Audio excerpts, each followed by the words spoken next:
নিচে এক স্বপ্নের ফলবাগানের চাবি শিরোনামে প্রায় ১,০০০ শব্দের একটি মৌলিক গল্প দিলাম। এক স্বপ্নের ফলবাগানের চাবি।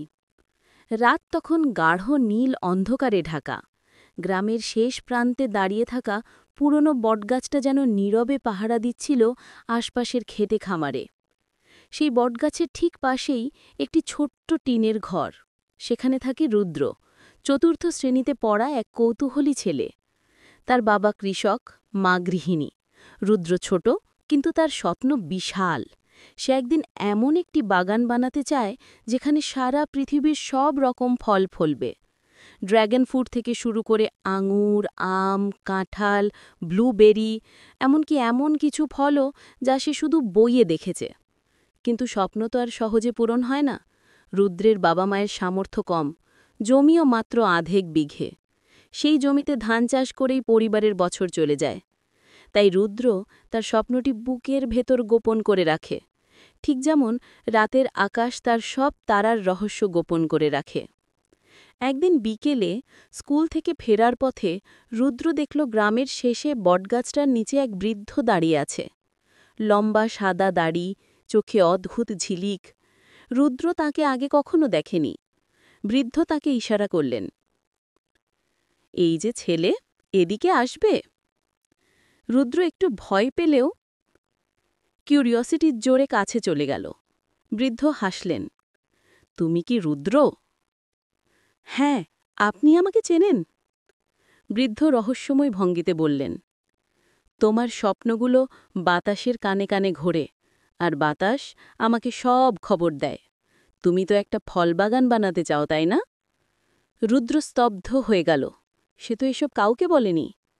বৃদ্ধ বললেন, আমি তোমাকে একটা জিনিস দিতে এসেছি। তিনি বাম হাতের মুঠো খুলতেই সেখানে এক ছোট্ট তামার চাবি, চকচকে, অদ্ভুত নকশায় ভরা। এ কোন চাবি? রুদ্র বিস্মিত।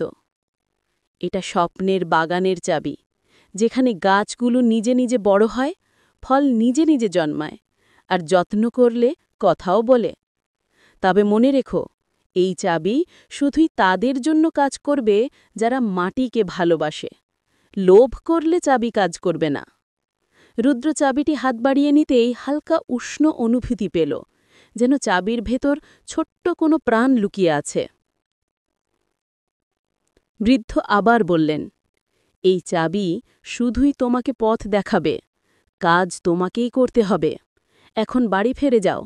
রাতের শেষ প্রহরে বটগাছের গোড়ার মাটি খুঁড়লেই দরজা পাবে। বলে বৃদ্ধ অদৃশ্য হয়ে গেলেন, যেন কখনো ছিলেনই না। রুদ্র দৌড়ে বাড়ি ফিরল। সে রাতের খাবার খেয়ে চুপচাপ নিজের মাদুরে শুয়ে রইল। সবাই ঘুমালে সে লুকিয়ে বের হয়ে এলো বটগাছের কাছে। চাঁদ তখন উঠেছে, গাছের ছায়া ভুতুড়ে লাগছে। রুদ্র সাহস জোড়ো করে গাছের গোড়ায় ছোট কোদাল দিয়ে খুঁড়তে লাগল। হঠাৎ ধাত করে কোদালটা ধাতব কিছুর গায়ে লাগল। মাটি সরাতেই দেখা গেল এক ছোট্ট লোহার দরজা, মানুষের হাঁটু সমান। দরজার তালায় তামার চাবির মক্সার মতো চিহ্ন।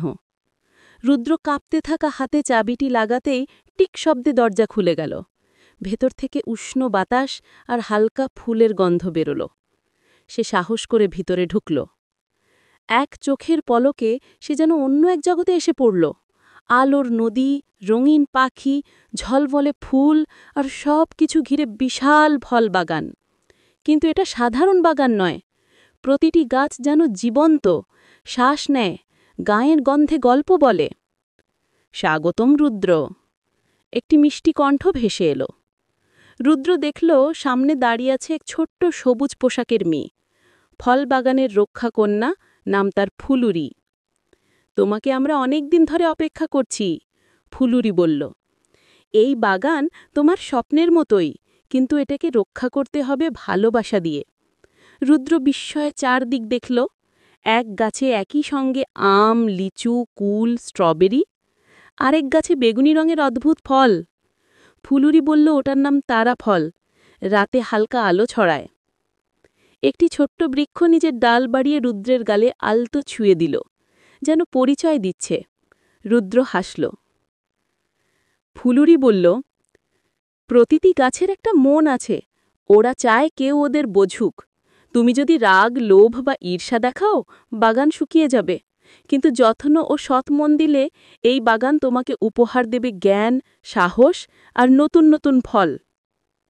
রুদ্র পুরো রাত ভরে বাগানের এক প্রান্ত থেকে আরেক প্রান্ত ঘুরে দেখল। কিছু গাছ হাসছিল, কিছু গুনগুন করছিল, আবার কিছু মাটির দিকে চেয়ে ঘুমিয়েছিল।